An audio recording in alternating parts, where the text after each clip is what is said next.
बात किया था विज्ञापन के बारे में और हमने कुछ विशेष जो तथ्य हैं विज्ञापन से जुड़े हुए उसकी भी चर्चा की थी, जैसे कि समय और शब्द कम लगते हैं, पूंजीवादी व्यवस्था के लिए विज्ञापन एक रीढ़ की तरह है और इसकी ज़रूरत उत्पादक समूह को भी है और उपभोक्ता समूह को भी है।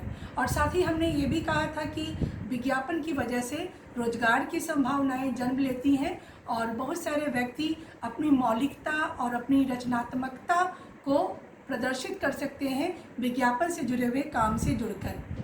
आज हम बात करेंगे कि विज्ञापन के कार्य क्या क्या है। तो सबसे पहले हमारे सामने है कि विज्ञापन का कार्य है सूचना देना। वो आपको सूचित करता है आपके आसपास की चीज़ों के बारे में, आपके आसपास बाज़ार में कौन कौन से वस्तु उपलब्ध हैं, आपके लिए और आपकी सेहत के लिए क्या ज़रूरी है, आपके दैनिक दिनचर्या में जो सामान आप प्रयोग में लाते हैं वो कौन से सामान, कौन से प्रोडक्ट, कौन से समूह की वस्तुएं आपको सूट करेंगी, आपको अच्छी लगेंगी। ये सारी सूचनाएं आपको विज्ञापन के माध्यम से घर बैठे मिल सकता है या आपके मोबाइल के थ्रू आपकी मुट्ठी में वो दुनिया विज्ञापन की दुनिया है। दूसरी बात आप देखिए, उपयोगिता और विशेषता बतलाना। अब अगर हम किसी एक चीज़ की बात करें, अगर उदाहरण के तौर पर हम साबुन लें तो कई सारे समूह हैं, कई सारी कंपनियां हैं जो साबुन का निर्माण करती हैं। तो किसी भी साबुन में विशेषता क्या है, खासियत क्या है और कैसे वो दूसरों से अलग है और आपके लिए उपयोगी है, आपके लिए ज़्यादा सही है, इस बात की जानकारी भी विज्ञापन के जरिए ही आपको मिलता है। यानी आप जान पाती हैं कि किसी वस्तु की विशेषता क्या है और उसकी उपयोगिता आपके लिए कितनी सार्थक और सटीक है। तीसरी बात है विश्वास कायम करना।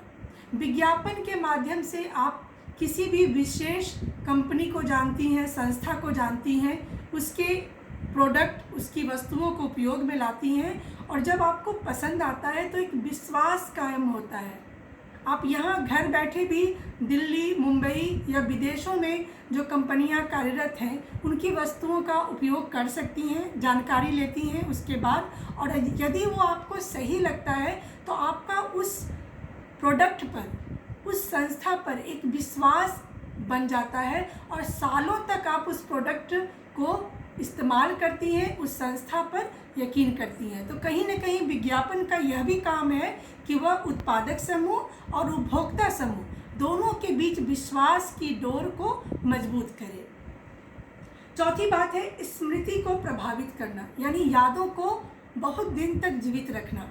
विज्ञापन के माध्यम से सालों तक हम किसी वस्तु की जानकारी को रखते हैं।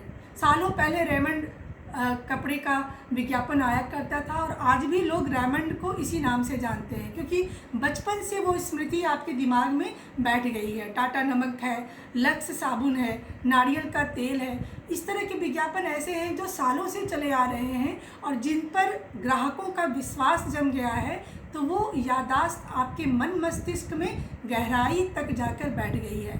तो आपकी स्मृति को वो पुख्ता करती है, मजबूत करती है वो सारे विज्ञापन।